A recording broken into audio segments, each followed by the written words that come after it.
कक्षा में जाकर किसी को समझाना नहीं है, प्रश्नों को बनाना है। आइए निम्नलिखित कथनों पर विचार कीजिए। जीवों की संरचना, प्रजनन, स्वभाव, पोषण आदि गुणों के आधार पर विभिन्न श्रेणियों में बांटना वर्गीकरण कहलाता है। बिल्कुल सही कथन है। वर्गीकरण मतलब क्लासिफिकेशन। वर्गीकरण यानी कि क्लासिफिकेशन के सिद्धांतों का अध्ययन वर्गीकी कहलाता है। बिल्कुल, वर्गीकी को अंग्रेजी में कहते हैं टैक्सोनॉमी। वर्गीकी को अंग्रेजी में कहते हैं क्या? टैक्सोनॉमी। टैक्सोनॉमी तो भिन्न भिन्न श्रेणियों में बांटना वर्गीकरण क्लासिफिकेशन कहलाता है। और क्लासिफिकेशन का अध्ययन विज्ञान की जिस शाखा में किया जाता है उसे क्या कहते हैं? हाँ, याद रखिएगा, टैक्सोनॉमी विज्ञान की शाखा है। कभी कभी ये कंफ्यूजन उत्पन्न कर देता है क्योंकि विज्ञान के अधिकांश शाखाओं के लास्ट में लॉजी लगा रहता है, LOGY, लेकिन इसमें वो नहीं है, लेकिन ये शाखा है विज्ञान की। तो दोनों ही कथन हमारा क्या है? सही है। किन्हें वर्गीकी के जनक? हाँ, लिनियस, क्योंकि वर्गीकरण की वैज्ञानिक शुरुआत इन्हीं के द्वारा किया गया था। वर्गीकरण तो अरस्तु भी किए थे, लेकिन वो वैज्ञानिक वर्गीकरण नहीं था। पहली बार सजीवों का वर्गीकरण वैज्ञानिक पद्धतियों के आधार पर जो शुरू किया वो लिनियस है। हालांकि वो ज्यादा समय तक प्रचलन में नहीं रहा। सिस्टम ऑफ नेचुरी पुस्तक किसका? लिनियस का। इसी पुस्तक में उन्होंने वर्गीकरण की रूपरेखा पहली बार लोगों के सामने लाया था। जीवन के वर्गीकरण की मूल इकाई अथवा सबसे छोटी इकाई, सबसे छोटी इकाई स्पीसीज है। वर्गीकरण की शुरुआत ही यहीं से होती है, ठीक है। अभी हालांकि स्पीसीज को, जाति को भी बांटा जाता है किसमें? वैरायटी। जाति को भी वैरायटी में, जैसे पपीता, गोल पपीता, लंबा पपीता, ठीक है, चितकबरा पपीता वगैरह वगैरह जो भी है। तो पपीता एक जाति है, पपीता एक जाति है, लेकिन उसकी कई वैरायटी होती है। बैगन में लंबा बैगन, गोल बैगन, हरा बैगन। तो एक जाति को बांटा किसमें जाता है, लेकिन वैरायटी इंपोर्टेंट नहीं है वर्गीकरण के लिए। वर्गीकरण के लिए वैरायटी इंपोर्टेंट। स्पीसीज क्या है? आपस में, यानी कि अंतर प्रजनन, मतलब आपस में प्रजनन करने वाली जनसंख्या को क्या कहा जाता है? जाति। जाति का परिभाषा यही है, क्या? ये है नजदीकी संबंध, मतलब मानव का नजदीकी संबंध चिंपांजी से है। नजदीकी संबंध की प्रक्रिया कंफ्यूजन हो सकता है, विकास की प्रक्रियाओं से है। जाति का परिभाषा होता है समान प्रकार के जीव, ठीक है। नजदीकी संबंधित नहीं, समान प्रकार के जीव जो आपस में प्रजनन कर सके, अपने जैसे बच्चे उत्पन्न कर सके, उसे हम क्या कहते हैं? जाति कहते हैं। नजदीकी संबंध आपस में प्रजनन करने वाली जनसंख्या नहीं है। नजदीकी संबंध का मतलब यहाँ दोस्तों, मौसा मौसी, फूफा फूफी से नहीं है, बल्कि विकास की प्रक्रियाओं से है, ठीक है। विकास की प्रक्रियाओं से है। विकास की प्रक्रिया में कौन एक दूसरे के सन्निकट है, ठीक है। भी कंफ्यूजन पैदा कर सकता है, लेकिन परीक्षा का काम ही है विद्यार्थियों के बीच कंफ्यूजन पैदा करना, ठीक है। आंसर सी होगा। द्विपद नामकरण, यह भी क्यों? वैज्ञानिक नाम किस पद्धति के अनुसार लिखे जाते हैं?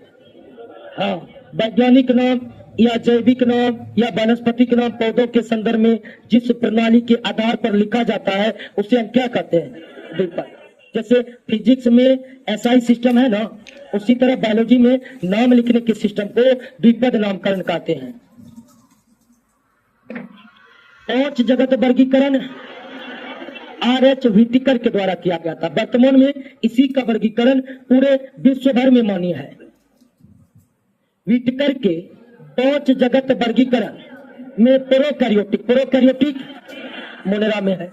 मोनेरा के अतिरिक्त प्रोकैरियोटिक किसी में नहीं है, सारे के सारे यूकैरियोटिक है, यानी कि 5 में 4 यूकैरियोटिक, 1 प्रोकैरियोटिक।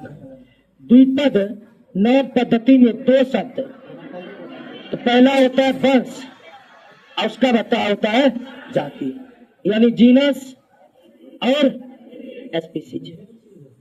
तो द्विनाम पद्धति में 2 शब्द सूचित करता है वंश एवं जाति को। यानी जीनस और स्पीसीज को। तो क्रमशः दिया है, तो क्रमशः का मतलब जिस क्रम में लिखा जाता है, पहले किसका नाम लिखते हैं? वंश का। जैसे मानव का होमो सैपियंस, तो मानव के वंश का नाम क्या है? और जाति का नाम सैपियंस है। तो क्रमशः वंश एवं जाति, वंश यानी जीनस, स्पीसीज यानी जाति। क्लियर? द्विनाम पद्धति का अभिप्राय पौधों के नामों को 2 शब्दों में लिखना है जो बताते हैं उसके वंश व जाति। यानी कि 9 नंबर का हिंदी रूपांतरण है। नहीं जी, इसी में क्वेश्चन है ना। वर्गीकरण की प्राकृतिक सिस्टम किस वनस्पति वैज्ञानिक ने? स्वीडन के थे कैरोलस लिनियस। ठीक है, स्वीडिश का इसका मतलब समझे ना। कैरोलस लिनियस किस देश के थे, यही पूछ रहा है प्रश्न में। वे स्वीडन के थे। कौन के थे? स्वीडन के थे। पौधों का नाम देने वाला विज्ञान वर्गीकी, नाम करने वाला बहुत कम फर्क है दोस्तों। 5 जगत में कुल कितने जगत में केवल 1 कोशिकीय? तो 2, मोनरा और प्रोटिस्टा। मोनरा और प्रोटिस्टा। स्पीसीज प्लैंटेनम पुस्तक कैरोलस लिनियस से लिखा था।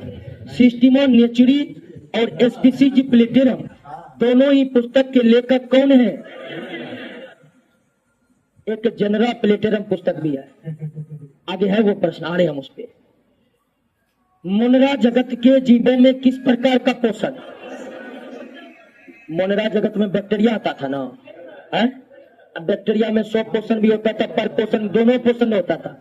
बैक्टीरिया जब पढ़ाए थे तो आपको बताए थे कि कुछ बैक्टीरिया प्रकाश संश्लेषी यानी स्वपोषी होते, जैसे साइनो बैक्टीरिया। अधिकांश बैक्टीरिया में पर पोषण होता है, अधिकांश बैक्टीरिया में क्या होता है? पर पोषण होता है। प्रोटिस्टा जगत के अंतर्गत आने वाले जीव आपको क्या होते हैं? और सभी प्रोटिस्टा जगत में भी सूक्ष्म जीव आते थे, यूग्लिनो आते थे, प्रोटोजोआ आते थे, जिनमें परपोषण स्वपोषण सब होता था। कीमोऑटोट्रोप का मतलब होता है कि रासायनिक पदार्थों का ऑक्सीकरण करके ऊर्जा उत्पन्न करने वाले जीव। हेट्रोट्रोप का मतलब परपोषण, ऑटोट्रोप का मतलब स्वपोषण। तो हेट्रोट्रोप, ऑटोट्रोप सबसे सटीक आंसर इनमें से सभी, क्योंकि कीमोट्रोप की बात करिए, कीमोऑटोट्रोप अधिकांश बैक्टीरिया ही है कीमोऑटोट्रोप, लेकिन कुछ प्रोटोस्टोआ हो सकते हैं, क्योंकि प्रोटिस्टा जगत में हेट्रोट्रोप परपोषण वाले जीव है। कौन? प्रोटोजोआ। स्वपोषण करने वाले यानी ऑटोट्रोप है कौन? यूग्लिनो। लेकिन कीमोऑटोट्रोप का कोई एग्जाम्पल नहीं है प्रोटिस्टा जगत में। लेकिन सबसे सटीक आंसर इसमें क्या है? डी दीजिए आंसर। निम्नलिखित में सही क्रम को पहचाने। देखिए सही क्रम में पहले कर्म को देख लीजिए। स्पीसीज समान गुण वाले जाति मिलकर क्या बनते हैं? जीनस यानी क्या? वंश। उसके बाद क्या बनते हैं? फैमिली यानी क्या? कुल। उसके क्या बनते हैं? ऑर्डर, क्या? गण। ऑर्डर क्लास यानी वर्ग। उसके बाद डिवीजन या फाइलम का उपयोग खासकर प्लांट के लिए करते हैं, डिवीजन का उपयोग जंतु के लिए। और किंगडम, वर्गीकरण का यही तरीका न था, जाति से शुरू करके किंगडम पर समाप्त। किंगडम की संख्या 5 है, जातियों की संख्या 1.8 मिलियन से भी ज्यादा है। तो स्पीसीज के बाद ऑर्डर सही है, ऑर्डर के बाद जीनस नहीं होगा, पहला गलत। स्पीसीज, जीनस, ऑर्डर, किंगडम, ये सही है। एक बार सीडी को चेक करिए तो गलत है कि नहीं? बी सही है। सीडी कंफर्म कर लीजिए सही में गलत है कि नहीं।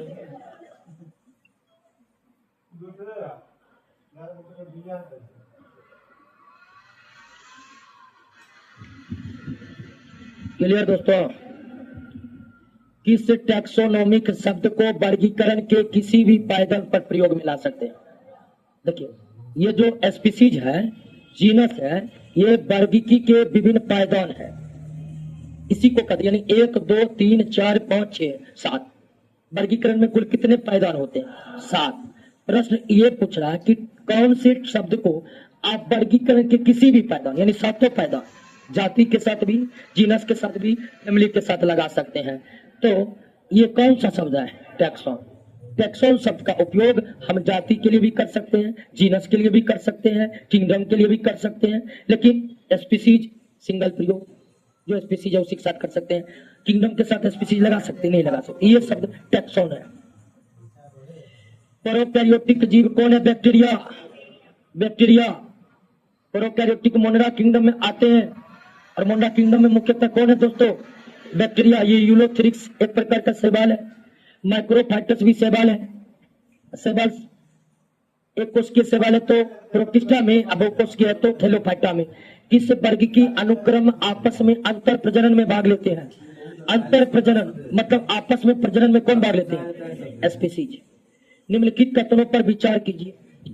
जीवों के बाह्य लक्षणों के आधार पर विभिन्न समूहों में वर्गीकृत करने की विधि को कृत्रिम वर्गीकरण कहते हैं। सही है, बिल्कुल सही है। बाह्य लक्षणों के आधार पर, आंतरिक भागों पर ध्यान नहीं देना, केवल बाह्य लक्षणों के आधार पर वर्गीकरण करना क्या कहलाता है? कृत्रिम वर्गीकरण कहलाता है। कृत्रिम वर्गीकरण की शुरुआत जॉर्ज बेंथम तथा डाल्टन हुकर ने शुरू की थी। कृत्रिम वर्गीकरण की भी शुरुआत किसके द्वारा की गई थी? लिनियस के द्वारा। जॉर्ज बेंथम और हुकर ने प्राकृतिक वर्गीकरण करने की शुरुआत शुरू की थी। जॉर्ज बेंथम और हुकर ने प्राकृतिक वर्गीकरण के आधार पर वर्गीकरण की शुरुआत की थी। अर्थात प्राकृतिक वर्गीकरण में वर्गीकरण करते समय न सिर्फ बाहरी लक्षणों को बल्कि बाहरी लक्षण के साथ साथ आंतरिक गुणों को भी ध्यान में रखा जाता है कि जाइलम की स्थिति कैसी है, फ्लोएम की स्थिति कैसी है, आंतरिक संरचना कैसी है। बाहर अंदर दोनों के आधार पर वर्गीकरण करना प्राकृतिक वर्गीकरण कहलाता है। अब केवल बाहरी लक्षणों का अध्ययन करना कृत्रिम वर्गीकरण कहलाता है। कृत्रिम वर्गीकरण की शुरुआत किसके द्वारा? प्राकृतिक वर्गीकरण को प्रचलित करने वाले वैज्ञानिक कौन थे? जॉर्ज बेंथम तथा डाल्टन हुकर। सभी जीव बने होते हैं, इनमें से सभी, क्योंकि अणुओं से, जैसे कार्बोहाइड्रेट का अणु, प्रोटीन का अणु मिलकर क्या बनाते हैं, और फिर कोशिका मिलकर क्या बनाते हैं? जीव बनाते हैं। तो सभी से विटकर के 5 जगत वर्गीकरण में यूकैरियोटिक को निम्नलिखित में किस वर्ग में रखा जाता है? यूकैरियोटिक 5 में से 4, मोनेरा को छोड़कर सब तो सब यूकैरियोटिक ही है, तो 5 में से 4 किंगडम यूकैरियोटिक। जेनरा प्लेटेरम बेंथम तथा हुकर, इससे पहले उसका नाम आप सुने, जेनरा प्लेटम। एक है, एक और पुस्तक मिलता जुलता है। अगला, जीवों के वर्गीकरण जब क्रोमोसोम के आधार पर किया जाए तो उसे क्या कहते हैं? साइटोटैक्सो। जीवों का वर्गीकरण शरीर में उपस्थित रासायनिक पदार्थों के आधार पर किया जाए, तब ऐसे वर्गीकरण को कीमोटैक्सोनॉमी कहते हैं। दोस्तों क्लियर है? समान गुण वाले कुल मिलकर क्या बनते हैं? ऑर्डर बनते हैं। कुल यानी फैमिली मिलकर ऑर्डर बनता है। जीवों के वर्गीकरण की 3 जगत पद्धति हेकेल ने दिया था। ठीक है, यानी कि हेकेल ने क्या किया था कि लिनियस का जो प्लांट और एनिमल किंगडम में डिवाइडेशन था उसमें एक प्रोटिस्टा को जोड़ा था। कौन? हेकेल ने। और 2 जगत जो लिनियस का था उसको हेकेल ने 3 जगत में कन्वर्ट किया। नाम पद्धति कोड के अनुसार जीवों के वैज्ञानिक नाम लिखने का कौन सा तरीका सही है? देखिए दोस्तों, यहाँ पर सारे के सारे गलत है। तरीका यह है कि वंश का नाम कैपिटल लेटर में, वंश का नाम खत्म हो जाए तो बीच में स्पेस, स्पेस में स्पीसीज का नाम स्मॉल लेटर से शुरू करना पड़ता है। तो अगर दोस्तों कि इसमें थोड़ा टाइपिंग मिस्टेक हो गया होगा तो आप समझ रहे हैं बात को, यानी इसमें स्मॉल या इसमें स्मॉल कर दीजिएगा फिको, तो तब वो आंसर सही होगा। लिखने का तरीका यह है कि वंश का नाम कैपिटल, जैसे हम मानव के होमो सेपियंस लिखेंगे तो होमो का एच क्या होना चाहिए? बड़ा। होमो हो गया, अब बीच में स्पेस देना है और उसके बाद सेपियंस को स्मॉल लेटर से शुरू करेंगे। ठीक है, सेपियंस। ठीक है, सेपियंस को दोस्तों, ठीक है, सेपियंस को जब शुरू करेंगे किस लेटर में शुरू करेंगे? स्मॉल लेटर में शुरू करेंगे। किस लेटर में शुरू करेंगे? स्मॉल लेटर में शुरू करेंगे, स्मॉल लेटर में शुरू करेंगे। ये तरीका है दोस्तों लिखने का। होमो में एच बड़ा, खत्म, स्पेस, स्मॉल लेटर। तो उस अनुरूप कोई भी ऑप्शन यहाँ पर सही। ये अमीबा प्रोटियस, अमीबा एक प्रोटोजोआ है जिसका वैज्ञानिक नाम अमीबा प्रोटियस है। ठीक है, तो बात समझ गए ना। क्वेश्चन में कोई आंसर सटीक नहीं है। इसका उत्तर क्या होगा आपको पता चला ना। आगे बढ़ते हैं। निम्नलिखित में किसने वर्गीकरण विज्ञान में भौतिकीय लक्षणों के प्रयोग को लोकप्रिय बनाया? तो ये पंचानन माहेश्वरी है। भौतिकीय लक्षण होता क्या है? ये सेक्सुअल रिप्रोडक्शन में मेल और फीमेल गेमिट मिल करके जायगोट बनाते हैं, और जायगोट विकास करके भ्रूण बनाते हैं, और भ्रूण विकास करके गर्भ में परिवर्तित होता है, और गर्भ शिशु में परिवर्तित होते हैं। तो भ्रूण वो बहुकोषीय संरचना है जो आगे विकसित होकर गर्भ का रूप लेते हैं। तो उस भ्रूण के आधार पर वर्गीकरण करने की शुरुआत पंचानन माहेश्वरी ने किया था। पुष्पी पादपों को किस में रखा गया है? फेनरोगेम्स में रखा गया है। पुष्पी पादपों को फेनरोगेम्स में रखा गया है। अपुष्पी पादपों को क्रिप्टोगेम में रखा गया है। क्रिप्टोगेम में थैलोपाटा, पेरापाटा, टेरिडोपाटा सब ने शामिल है दोस्तों, सब शामिल है। फेनरोगेम में आवृत बीजी, अनावृत बीजी दोनों, यानी कि जिम्नोस्पर्म, एंजियोस्पर्म दोनों आ जाते हैं। थैलोपाटा समूह के पादपों यानी पौधों में निम्नलिखित में कौन से लक्षण पाए जाते हैं? तो पादप शरीर वास्तविक जड़ तथा पत्ती में विभेदित नहीं होता है, सही है। थैलस के समान होता है, सही है। अधिकांश पादप, ये तीनों का तीनों आपको थैलोपाटा के समान में क्या है? सही है। थैलोपाटा समूह के पौधे अनुकूल परिस्थिति में किसके द्वारा प्रजनन करते हैं? बीजाणु जनन करते हैं, स्पोरुलेशन करते हैं। निम्नलिखित में कौन एक थैलोपाटा समूह का पौधा है? शैवाल, कवक फंगी किंगडम का है। मॉस ब्रायोफाइटा है। फर्न टेरिडोफाइटा है, फर्न टेरिडोफाइटा है। शैवालों का अध्ययन फाइकोलॉजी, ठीक है। टेरिडोलॉजी, ब्रायोलॉजी जैसा कोई शब्द नहीं है दोस्तों। निम्नलिखित कथनों पर विचार कीजिए। शैवाल एक कोष के होते हैं, बिल्कुल। एक कोष के शैवाल प्रोटिस्टा किंगडम में। शैवाल बहुकोष के होते हैं, बिल्कुल। थैलोपाटा का सारा शैवाल बहुकोष के, तो शैवाल एक कोष के बहुकोष के दोनों होते हैं। फंगी फंगी फंगी भी एक कोष के बहुकोष के दोनों होते हैं, लेकिन अधिकांश बहुकोष के ही होते हैं। निम्नलिखित में कौन सा शैवालों के विशिष्ट लक्षण नहीं है? थैलस के समान होता है, बिल्कुल। थैलोपाटा या कोलोपिन तो पाया जाएगा जल, इसका मतलब गलत कौन है? गलत। वास्तविक उत्तक यानी जालम फ्लोएम होते हैं इसमें, ज्यादातर पति तो है ही नहीं, तो उत्तक कौन सा विकल्प सही सम्मिलित है? कोलोफैसी हरा शैवाल, टियोफैसी भूरा शैवाल, रोडोफैसी लाल शैवाल, यानी तीनों का तीनों कथन क्या है? सही है। हाइड्रा की कोशिकाओं में पाया जाने वाला शैवाल जू क्लोरेला है। जू क्लोरेला एक ऐसा शैवाल है जो समुद्री जीव हाइड्रा के शरीर में सहजीवी संबंध बनाकर रखते हैं। ये जो प्रोटोडर्मा है, ये कछुआ के पीठ पर, ठीक है, कछुआ रेप्टिलिया समुदाय के, उसके पीठ पर उगने वाला ये शैवाल है दोस्तों, ठीक है। निम्नलिखित में कौन सा शैवाल बर्फ की सतह पर उगता है? क्लेमाइडोमोनास। हालांकि क्लेमाइडोमोनास एक कोशिकीय शैवाल है, बहुकोशिकीय शैवाल नहीं है, ठीक है। शैवालों की कोशिका भित्ति सेलुलोज की बनी होती है। पौधे, प्लांट किंगडम में पौधा और पौधा की कोशिका भित्ति किसकी बनी होती है? सेलुलोज की बनी होती है। पौधा की कोशिका भित्ति सेलुलोज की बनी होती है। शैवाल पौधा है तो उसका भी कोशिका भित्ति सेलुलोज का बना हुआ है। शैवाल की विभिन्न जातियों में किसका, विभिन्न जातियों में किस प्रकार का प्रजनन होता है? अलैंगिक। क्योंकि क्या होता है? बीजाणु जनन। अब बीजाणु जनन कैसा प्रजनन है दोस्तों? अलैंगिक प्रजनन है। तो बीजाणु जनन अलैंगिक प्रजनन है। निम्नलिखित में कौन हरा शैवाल है? इनमें से सभी याद रखिएगा। क्लेमाइडोमोनास, वोलबॉक्स, यूलोथ्रिक्स सब हरे शैवाल हैं, ठीक है, याद कर लीजिएगा इसको। क्लेमाइडोमोनास, वोलबॉक्स, यूलोथ्रिक्स ये सब क्या है? हरे, जिसमें क्लेमाइडोमोनास एक कोशिकीय, ये दोनों बहुकोशिकीय, क्लियर। निम्नलिखित में कौन हरा शैवाल नहीं है? लेमिनेरिया, इसको बता दिए, भूरा शैवाल है, इससे आयोडीन की प्राप्ति होती है। कारा हरा शैवाल है, स्पायरोगारा हरा शैवाल है, क्लोरेला हरा शैवाल है।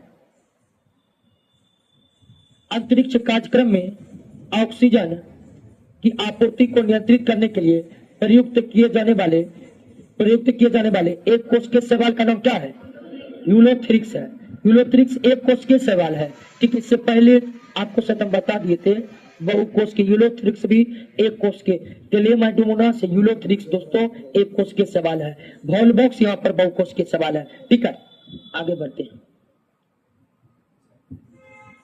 यूलोथ्रिक्स यहाँ पर क्या है, एक कोष के सवाल। तो अंतरिक्ष यात्री क्लोरेला को भी ले जाते हैं, और किसको ले जाते हैं, यहाँ क्लोरेला ऑप्शन में नहीं है, यहाँ पर आंसर क्या होगा, यूलोथ्रिक्स।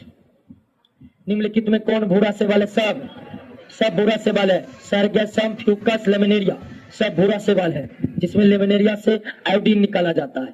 सारगासो समुद्र का नाम शैवाल के कारण, सारगासो शैवाल वहां पाया जाता है। किस शैवाल से आयोडीन निकलता है, लेमिनेरिया से आयोडीन निकलता है। केल्प समुद्री शैवाल से प्राप्त होता है, यानी मीठे जल में जो शैवाल रहते हैं, दलदल में जो शैवाल रहते हैं, वो केल्प, उससे केल्प प्राप्त नहीं होता है, ये समुद्री शैवाल से प्राप्त होता है।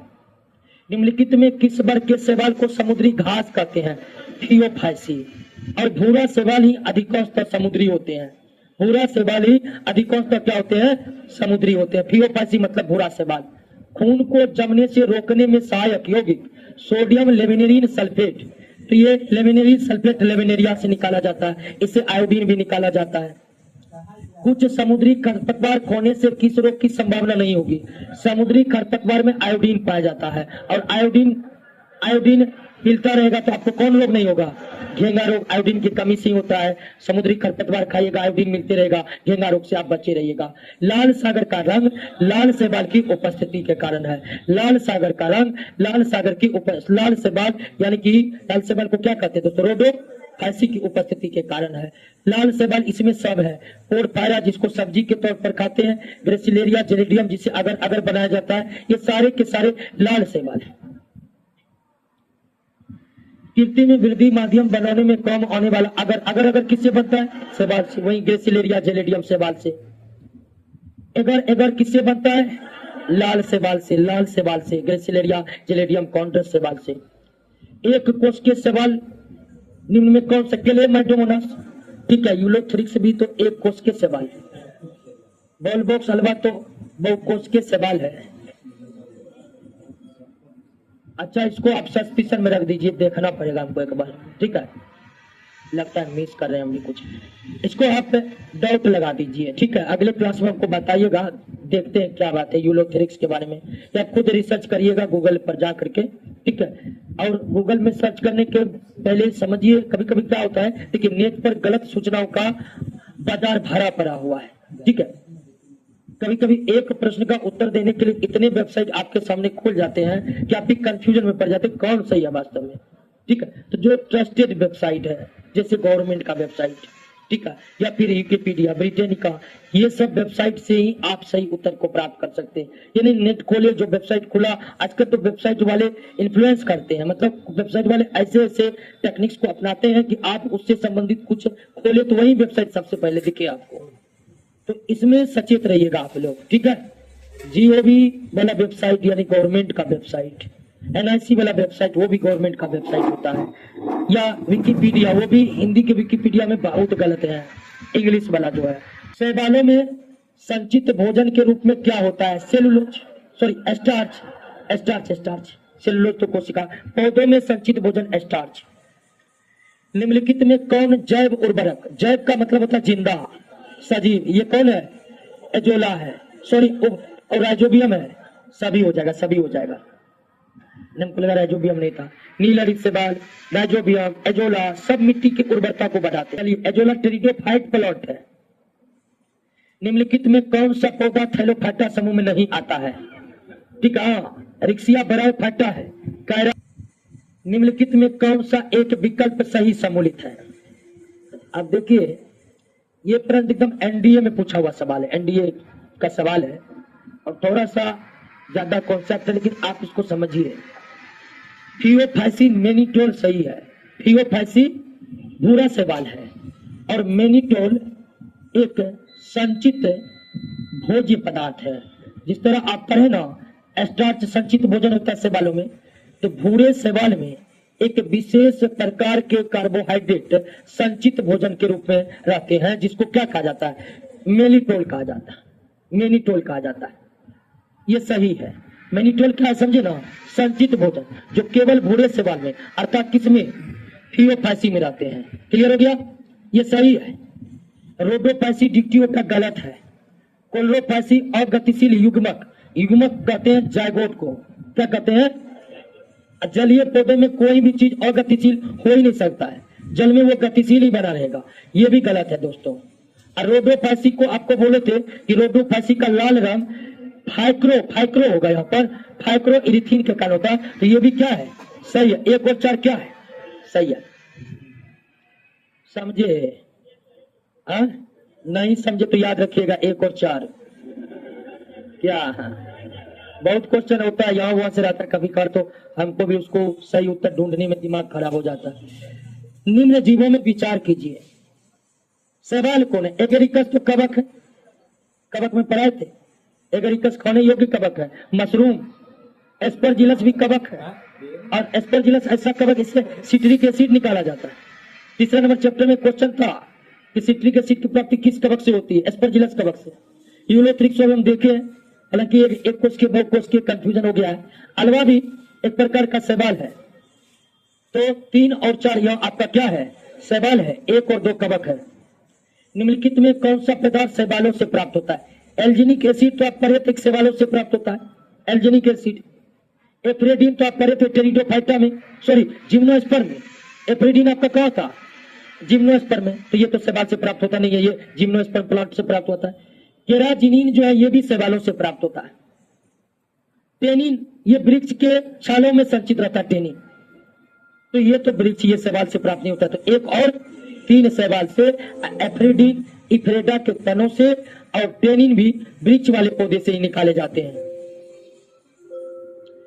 लेकिन जो एक नग्न चट्टानों पर भी पारिस्थितिक तंत्र का प्रारंभ करने में सक्षम है, लेकिन में तो क्या, शैवाल और कवक। लेकिन में कवक और शैवाल के मध्य सहजीवी संबंध को क्या कहते हैं, हेलोटिज्म। हेलोटिज्म का हिंदी मालिक नौकर का संबंध होता है, किसका, मालिक नौकर का संबंध। प्रदूषण संकेतक पौधा कौन है, लेकिन कल की क्लास में हम पिछले क्लास में समझे थे। SO2 प्रदूषण का भी सर्वोत्तम सूचक लेकिन ही है। पेड़ की छाल पर उगने वाले लेकिन को कोर्टिकोल्स कहते हैं, और चट्टानों पर उगने वाले को सेक्सिकोल्स कहते हैं। चट्टानी स्तर पर उगने वाले लेकिन को सेक्सिकोल्स, यानी कि कोर्टिकोलस सेक्सिकोलस का जो वर्गीकरण हम फंगी में पढ़े थे, वही वर्गीकरण लाइकेन पर भी लागू होता है, आप याद रखिएगा। लिटमस किससे निकाला जाता है, लाइकेन, रोसेला नामक लाइकेन से निकाला जाता है। जापान के लोग किस लाइकेन को सब्जी के रूप में खाते हैं, इंडोकार्पन, इंडोकार्पन। मिर्गी किस औषधि के लाइकेन, परमेलिया, परमेलिया। मिर्गी का उपचार इसी से होता है।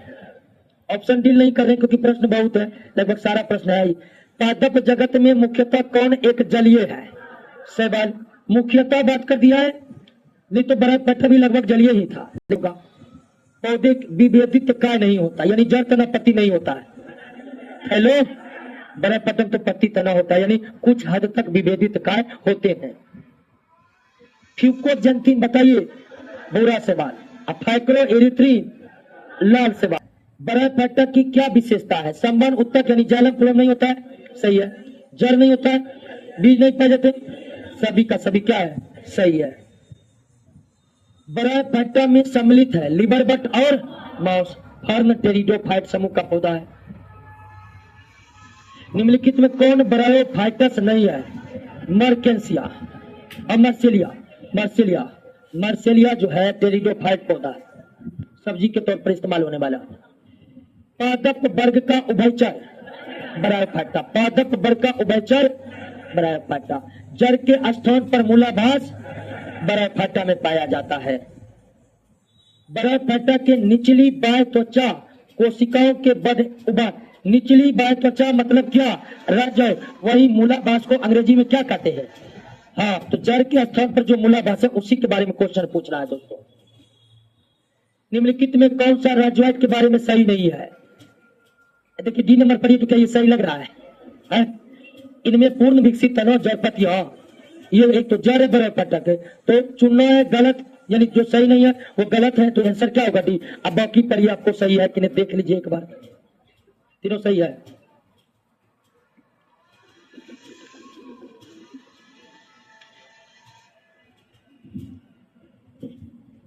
अगला, निम्न में कौन सा विकल्प सही सुमेलित है? हिपेटिकोपिस्टा, ये लिवर बट्स पौधा है, बिल्कुल सही है दोस्तों। आपको बताए थे कि मॉस और लिवर बट ब्रायोफाइटस पौधे के ब्रायोफाइटा फाइलम के पौधों का समूह है। तो हिपेटिकोपिस्टा लिवर बट समूह का है, एंथोसिरोप्सिडा हॉर्नबट समूह का है, और ब्रायोप्सिडा मॉस समूह का है। तीनों कथन सही है। अब देखिए, ऐसे प्रश्न तो हमारे अंदाज से पूछना नहीं चाहिए, फिर भी सारा क्वेश्चन बैंक एक जगह किए हैं, तो इस तरह का प्रश्न जो है ना खासकर एनडीए और सीडीएस एग्जाम में पूछे जाते हैं। दरोगा में इसके पूछने की संभावना कम है, लेकिन कब कौन क्या पूछ दे तो आप याद रखिएगा, ठीक है। हाँ, कुछ रट्टा करना पड़ेगा। तो ये पौधा का नाम है दोस्तों, ये क्या है? पौधा का नाम है, ये पौधा समूह का नाम। तो आपके नोट में जो है ना सारे एग्जाम का क्वेश्चन बैंक एक जगह है, इसलिए इतना ज्यादा प्रश्न है। निम्नलिखित में किसे भास्कुलर क्रिप्टोग्राम्स कहते हैं? टेरिडो। भास्कुलर का मतलब जाइलम फ्लोएम वाला क्रिप्टोग्राम्स, तो वो एकमात्र कौन है? टेरिडोफाइटा। विकास की दृष्टि से प्रथम स्थलीय पौधा जिनमें जाइलम फ्लोएम, तो टेरिडोफाइटा। निम्नलिखित में कौन एक टेरिडोफाइटा में शामिल नहीं है? मॉस। क्लब मॉस है, लेकिन मॉस ब्रायोफाइट्स है। मॉस क्या दोस्तों? ब्रायोफाइट्स है। निम्नलिखित में किस एक जीव में संवहन उत्तक पाए जाते हैं? तो संवहन उत्तक टेरिडोफाइटा में, मर्सिलिया टेरिडोफाइट पुरानी है ना, एनोबिना तो एक नील हरित शैवाल यानी साइनोबैक्टीरिया है, पेनिसिलियम कवक है, क्लेडोफोरा शैवाल है। मर्सिलिया, फर्न, अश्वपुच्छ यानी हॉर्सटेल, ये सब आपको क्या है दोस्तों? टेरिडोफाइट्स प्लांट है। क्या है? टेरिडोफाइट्स प्लांट है। बीजों की प्रकृति किसमें उत्पन्न हुई? टेरिडोफाइट। बीज होते नहीं है, बस टेरिडोफाइट का कुछ प्लांट है जिसमें बीज की प्रकृति उत्पन्न होने की संभावना बनी हुई रहती है या ऐसा प्रतीत होती है, और वो प्लांट टेरिडोफाइटा का हेटेरोस्पोरस है। हेटेरोस्पोरस में बीज नहीं होते हैं, लेकिन उसके जो सूक्ष्म सूक्ष्म जायगोट होते हैं वो पौधे पर इस तरह लटके होते हैं कि मानो कि उस पर बीज लटका हो जिम्नोस्पर्म की तरह। जलीय फर्न जिस जैव उर्वरक के रूप में प्रयुक्त किया जाता है, जलीय फर्न तो azolla, pteridophyte plant, pteridophyte plant. निम्नलिखित में किसे क्या हुआ? निम्नलिखित में किसे जैव उर्वरक के रूप में प्रयोग किया जाता है? एजोला। डबल बार हो गया क्या? पुनर्जीवन का गुण होने के कारण किसे मेजों पर, हाँ, सिलेजिनेला टेरिडोफाइट है, और केवल इसी में पुनर्जीवन, मतलब सूख गया पौधा, पानी दीजिए और फिर पुनः यह हरा भरा हो जाएगा। इसी गुण को पुनर्जीवन का गुण कहते हैं। किसके बीजाणु को दवा के रूप में इस्तेमाल किया जाता है? लाइकोपोडियम। ये टेरिडोफाइट प्लांट है, और ये सब रट्टा मार प्रश्न है, कोई सिस्टम नहीं कि दवाई, अब ये नहीं सोचने लगना दवाई कहाँ यूज होता है, कैसे बनता है, सीधा याद रखना दवाई बनता है। सबसे अधिक क्रोमोजोम टेरिडोफाइटा के पौधों में, टेरिडोफाइटा के पौधा ओफियोग्लोसम, ओफियोग्लोसम पौधा में 630 जोड़ा क्रोमोजोम है, 1260 हो गया। 630 जोड़ा क्रोमोजोम एक पौधा ओफियोग्लोसम है उसमें पाया जाता है। इससे अधिक क्रोमोजोम वाला कोई भी सजीव आज तक वैज्ञानिकों ने नहीं खोजा है। डैश बीज रहित संवहनी पौधा, बीज रहित संवहनी पौधा केवल एक है, कौन? टेरिडोफाइटा, दूसरा ही नहीं। बाकी सब तो इसलिए दिया कि ताकि आप पढ़ करके बेहोश हो जाइए, ठीक है। बीज रहित में थैलोफाइटा, ब्रायोफाइटा, टेरिडोफाइटा। संवहनी मतलब जाइलम फ्लोएम है, तो वो केवल कौन है? टेरिडोफाइटा। दूसरा है, तो इतना ही पढ़कर आंसर निकल रहा है किसके बारे में बात हो रहा है। बाकी आप पढ़ते रहिएगा क्या लिखा हुआ, आगे बढ़ते हैं। पौधों के वर्गीकरण के बारे में निम्नलिखित में कौन सा कथन सही है? सही है, थैलोफाइटा में सुविभेदित शरीर अभिकल्प होता, मतलब होता है नहीं, बिल्कुल नहीं। फ्यूनेरिया एक कवक है, ठीक है, फ्यूनेरिया एक कवक है, ये सही है दोस्तों, सही है ना? पूछ रहा है नहीं, फ्यूनेरिया एक कवक नहीं है, फ्यूनेरिया सॉरी शैवाल है। फ्यूनेरिया क्या है? ये भी गलत है दोस्तों, फ्यूनेरिया शैवाल है, शैवाल है, ये भी डी सही है। हाँ डी सही है, डी सही। ब्रायोफाइटा में संवाहन तंत्र नहीं पाया जाता है। फ्यूनेरिया दोस्तों एक शैवाल है, फ्यूकस भी एक शैवाल है। फ्यूनेरिया, फ्यूकस, लेमिनेरिया तीनों भूरा शैवाल है। सिलेजिनेला टेरिडोफाइट, सिलेजिनेला टेरिडोफाइट किस वर्ग के पौधों में बीज बनते हैं परंतु बीज नग्न रूप से पौधों पर लगे होते हैं? ये अभी तुरंत पर जिम्नोस्पर्म है। निम्नलिखित कथनों पर विचार कीजिए। जिम्नोस्पर्म पौधे के बीजों के बाहर फल का आवरण नहीं होता है, सही है। जिम्नोस्पर्म पौधे में फूल का अभाव होता है, सही है। दोनों का दोनों कथन क्या है दोस्तों? सही है। दोनों का दोनों कथन क्या है? सही है। संसार का सबसे लंबा पौधा जिम्नोस्पर्म का सिकोया, सिकोया ध्यान रखिएगा, एक साइकस है, एक सिकोया है, मिला नहीं दीजिएगा। सबसे ऊंचा वृक्ष जाइंट रेडवुड सिकोया, ये आपको कौन है दोस्तों? जिम्नोस्पर्म है। जिम्नोस्पर्म वर्ग के पौधों में परागण किसके माध्यम से? वायु के माध्यम से। फाइलम ट्रेकियोफाइटा में कौन शामिल नहीं है? ट्रेकियोफाइटा में देखिए, ट्रेकियोफाइटा में यही तीन फाइलम है, यही तीन फाइलम, यानी टेरिडोफाइटा, एंजियोस्पर्म, जिम्नोस्पर्म को सम्मिलित रूप से क्या कहा जाता है? ट्रेकियोफाइटा में तीन है, तीन से ज्यादा नहीं, टेलोफाइटा नहीं आते हैं। निम्नलिखित कथनों पर विचार कीजिए। पाइनस के पौधे में कोलोराइड जार, गलत। कोलोराइड जार किसमें? साइकस में, और माइकोराइजल जार पाइनस में। दोनों का दोनों कथन क्या है? गलत है। न तो एक न ही दो। जिम्नोस्पर्म का मेवा किससे कहा जाता है? चिलगोजा, ये पाइनस के बीजों से तैयार होता है। चिलगोजा किससे प्राप्त होता है? पाइनस के बीजों से। साबूदाना किससे तैयार होता है? साइकस से तैयार होता है। निम्नलिखित में कौन जिम्नोस्पर्म पौधा है? चीर, चीर जिम्नोस्पर्म पौधा है। निम्नलिखित में कौन एक जीवित जीवाश्म है? साइकस। सिकोया नहीं है तो साइकस ही होगा, ठीक है, क्योंकि जिम्नोस्पर्म के पौधे लंबे लंबे समय तक पृथ्वी पर जीवित है। सबसे बड़ा बीजोंड भी किसका होता है? हाँ, बीजोंड बीजों के भीतरी संरचना को कहते हैं, ठीक है ना। जिम्नोस्पर्म को समांतर डैश बीजधारी कहा जाता है, नग्न बीजधारी कहा जाता है। क्या कहा जाता है? क्योंकि इसके बीज के ऊपर फलों का आवरण नहीं रहता है। दम्मा खांसी के रोगों में कम होने वाला औषधि इप्रेडिन किससे निकाला? इप्रेडा एक जिम्नोस्पर्म पौधा है। जिम्नोस्पर्म को नग्न बीजी कहा जाता है क्योंकि इसमें बीज चोल नहीं पाए जाते, मतलब बीज के ऊपर का आवरण नहीं पाए जाते हैं। साइकस के कोलोराइड जलवे नॉस्टॉक और इनाबिनो शैवाल पाए जाते हैं। नॉस्टॉक, इनाबिनो नील हरित शैवाल है, तो हो सकता है ऑप्शन में ये नाम न देकर कभी कभी नील हरित शैवाल लिख दे, तो दोनों ही शैवाल नील हरित शैवाल, दोनों ही नील हरित शैवाल है, यानी वास्तव में ये बैक्टीरिया है, साइनोबैक्टीरिया है। जिम्नोस्पर्म पौधों में हेटेरोस्पोरी तथा लिगुलेट पत्तियां पाई जाती हैं, तो ये सिलेजिनेला में पाया जाता है। हेटेरोस्पोरी रेगुलेट पत्तियां मतलब इस तरह का पत्ती, इस तरह का पत्ती देखे हैं आए? इस तरह का पत्ती देखे हैं, एकदम लंबा लंबा लटका हुआ रहता है, ठीक है। इसी तरह के पत्री को हेटेरोस्पोरी रेगुलेट पत्तियां कहते हैं। कुछ पत्तियां ऐसी होता है दोस्तों,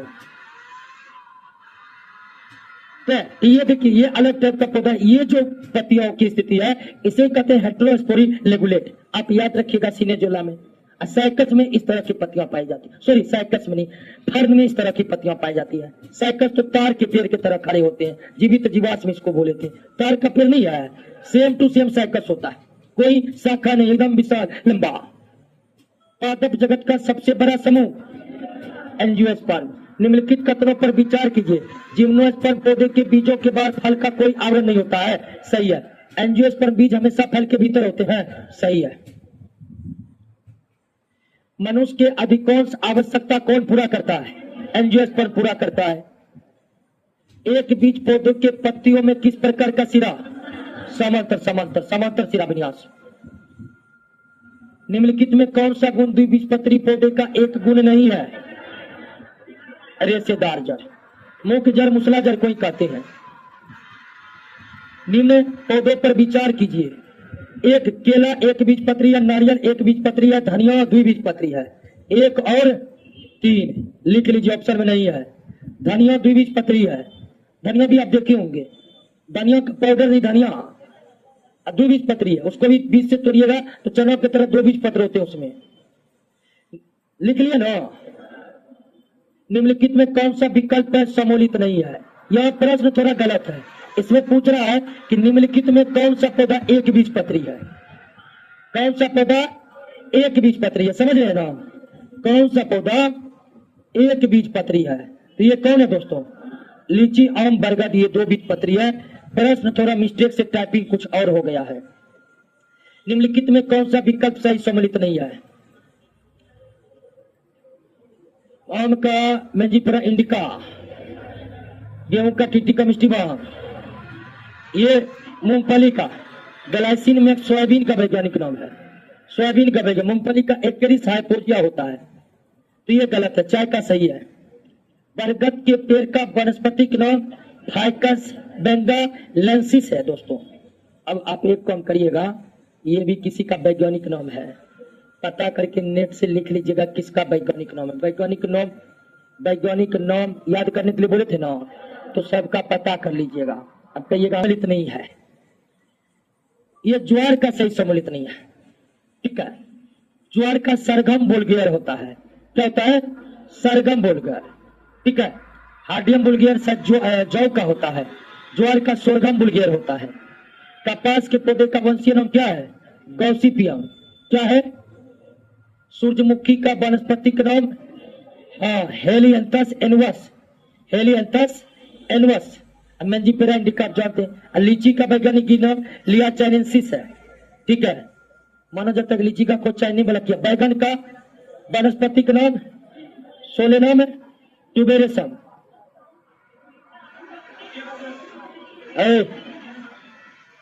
बैगन का सी होगा सोलेनम मेलंजेना। अच्छा, एक बार चेक कर लीजिएगा। ठीक है, अनाज वाले पौधे किस कुल में है? ग्रेमनी कुल में। ये एक बीजपत्री कुल है। दलहनी पौधे किस कुल में है? लेग्यूमिनेसी कुल बताए थे ना, उसको देखते रहिए, आपको बताए थे। एक दिन में एक याद करिएगा, सारा याद हो जाएगा। तेल बीज यानी तेल निकालने वाला बीज क्रूसीफेरी में है। क्रूसीफेरी में है, जैसे सरसों क्रूसीफेरी में है। सबसे बड़ा कुल कौन है? कंपोजिटी, लेकिन ये द्विबीजपत्री का सबसे बड़ा कुल है। निम्नलिखित में कौन एक सोलोनेसी कुल का नहीं है? कपास मालवेसी कुल का है। आलू, बैगन, बेलाडोना के पत्तियों से भी औषधि बनाए जाते हैं। तो कपास मालवेसी का आप देखिएगा, भी आपको याद नहीं होगा, याद करिएगा तो आपको इस तरह का प्रश्न। कपास किस कुल का है? मालवेसी कुल का है। कपास के रेशे क्या होते? कपास जो होते ना, वो बीज के अधिचर्मी रोम होते। कपास में फल निकलते हैं दोस्तों, फल फूटते हैं तो उसके अंदर जो बीज होते हैं ना, वही रुई के। कपास का पौधा आप देखे होंगे, उसमें फूल होते हैं, फल लगते हैं, फिर फूटते हैं, तब रुइयां निकलती है उससे। निम्न रेशों में कौन पौधे के तने के उत्पादन है? कपास फल के बीज के रोम है वास्तव में। एक्ट्रोपा बेलाडोना के पत्तियों से औषधि बनाए जाते हैं। एफ्रीडा के तने से औषधि बनाए जाते हैं। सामान्य प्रयोग में आने वाला लौंग फूल की कली को सुखाकर तैयार किया जाता है। तारपीन का तेल किससे निकाला जाता है? चीड़ के पेड़ से। यह जिम्नोस्पर्म पौधा है। तारपीन का तेल का इंडस्ट्रियल यूज होता है। उच्च रक्तदाब रोकने में उपयोगी औषधि रेसरपिन रोल्फिया से निकाला जाता है। यह सब रट्टा मार क्वेश्चन है, सीधे याद कर लेना है। मलेरिया उपचार में काम आने वाला कुनय सिनकोना के छाल से निकाला जाता है। फूल गोभी के पौधे का फूले हम खाते हैं, पुष्पकर्म खाते हैं दोस्तों। पौधे के किस भाग से कॉफी प्राप्त होती है? बीज से। चाय पत्ती से और कॉफी बीज से। कॉफी पाउडर के साथ मिलाया गया चिकोरी चूर्ण वास्तव में क्या होते हैं? जो कॉफी की गुणवत्ता बढ़ाने के लिए मिलाया जाता है, पीसा जाता है। भोजपत्र जिसमें प्राचीन जमाने में लिखे जाते थे, वे बेटुला के पेड़ के छालों से तैयार होते थे। पुराने जैसे तुलसीदास रामायण लिखे होंगे, भोजपत्र पर ही लिखे होंगे। नहीं सॉरी, तुलसीदास रामचरित मानस के लेखक हैं।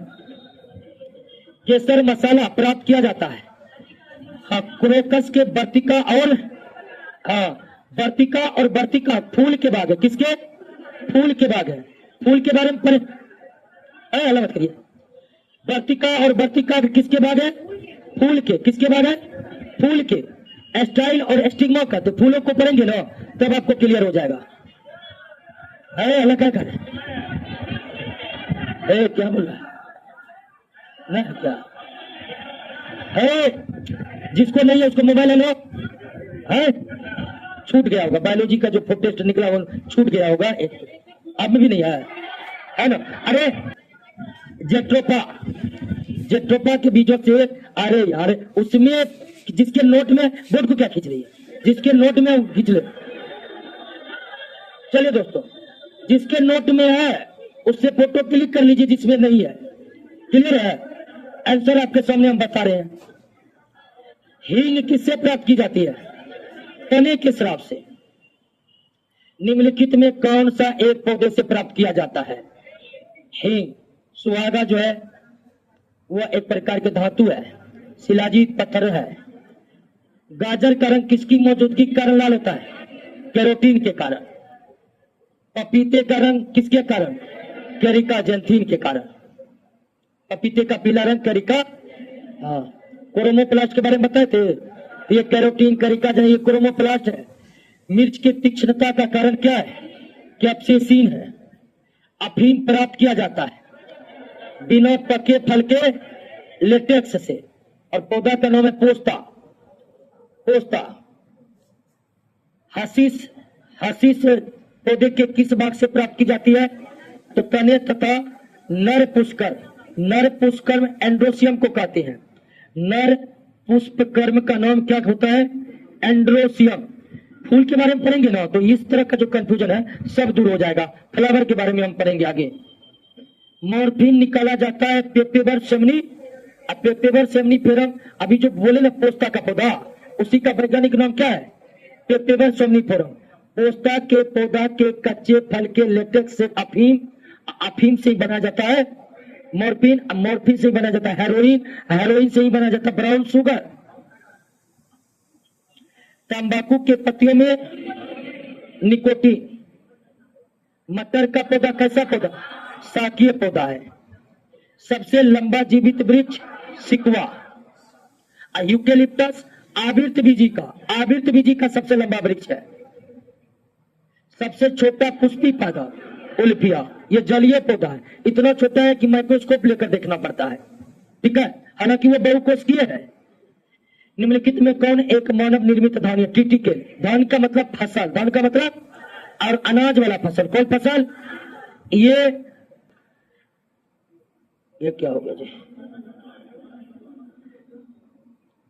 किस पादप को शाकीय भारतीय डॉक्टर कहते हैं? तुलसी। कहीं कहीं इसका आंसर आंवला दिया रहता। आंवला शाकीय पौधा है नहीं तो वो शाकीय कैसे होगा? बांस को घास में वर्गीकृत किया गया, किसमें? धनिया का उपयोगी अंश कौन है? धनिया पत्ता भी खाते हैं और सूखे फल मसाला में, धनिया पत्ता सब्जी में डाल के हम खाते होंगे। इस पेड़ की छाल मसाले के रूप में, दालचीनी, दालचीनी का मसाले के रूप में इस्तेमाल होता है। पत्ती के लाल, नारंगी और पीला रंग किसके कारण?